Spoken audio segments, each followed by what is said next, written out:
Disclaimer: the gameplay you see on the background isn't mine. I got permission to use the gameplay you see on the background. What up, soldiers, and welcome back to my channel. Today a brand new video, and again something about Rotterdam and the true history of the bombings of Rotterdam. This time it's not about the flags and the stuff behind all the flags you have seen on the map of Rotterdam in my previous video. So let's dive into this and enjoy. The German bombing of Rotterdam, also known as the Rotterdam Blitz, was the aerial bombardment of Rotterdam by the Luftwaffe on May 14, 1940, during the German invasion of the Netherlands in World War II. The objective was to support the German troops fighting the city, break Dutch resistance and force the Dutch to surrender. Even though preceding negotiations resulted in ceasefire, the bombardment took place nonetheless, in conditions which remain controversial, and destroyed almost the entire historic city center, killing nearly 900 people and making 85,000 others homeless. Psychological and physical success of the raid from the German perspective led the Oberkommando der Luftwaffe to threaten to destroy the city of Utrecht if the Dutch government did not surrender. The Dutch capitulated it early the next morning. The Netherlands during the Second World War was strategically lodged between Great Britain and Germany, making it an ideal prospective German air and naval base during Operation Sea Lion, the planned invasion of the British Isle that was to follow the forthcoming aerial battle of Britain. The Netherlands had firmly opted for neutrality throughout the First World War and had planned to do the same for the Second World War. With a significant military advantage, the German leadership intended to expedite the conquest of the country by first taking control of the key military and strategic targets, such as airfield, bridges and roads, and then using these to take over control of the remainder of the country. Preparation to attack the Netherlands started when Hitler ordered German army officers to capture Dutch army uniforms and use them to gain inside information on the Dutch defense tactics. Early morning of May 13, 1940. The situation in Rotterdam was still made as it had been over the previous 3 days. Dutch garrison forces under Colonel Charot held the north bank of the Nieuwe Maas, that's the river, which runs through the city, and prevented the Germans from crossing.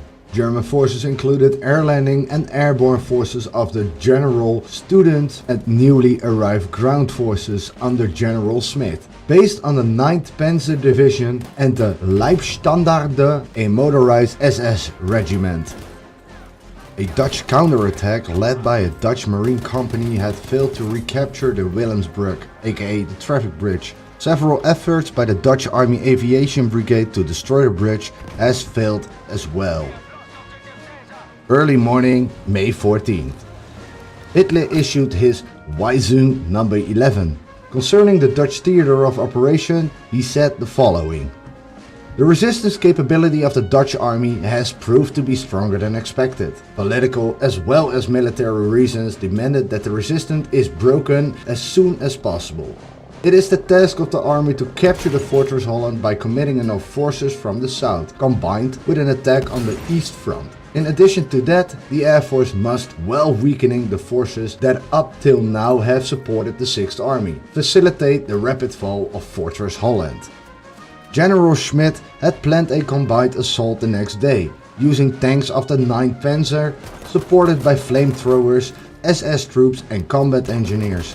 The air landing troops were to make an amphibious crossing of the river upstream and then flank the attack through the Kralingen district, that's a neighborhood in Rotterdam as well. The attack was to be preceded by artillery bombardment, while General Schmidt had requested the support of the Luftwaffe in form of a group of Junkers Ju-87 dive bombers, specifically for a precision raid. Schmidt used the threat of destruction of the city to attempt to force Colonel Charot to surrender the city. Rotterdam, the largest industrial target in the Netherlands and the major strategic importance of the Germans, was to be bombed. Charot refused and stretched out the negotiations. The negotiation took like 2 hours. However, just as the Dutch negotiator was crossing the Willemsbridge to relay this information, the drone of bombers was heard. A total of 90 bombers of the Kampfgeschwader were sent over to the city. And I don't really think that I really need to explain what happened after that.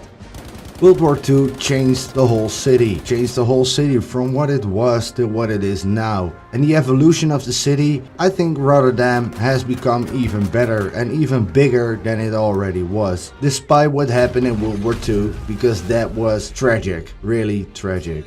I hope you enjoyed this video, and if you do, please smash that like button. A dislike button is possible as well. Don't forget to subscribe to my channel, don't forget to hit the notification bell, and I'll see you all on the open beta feed.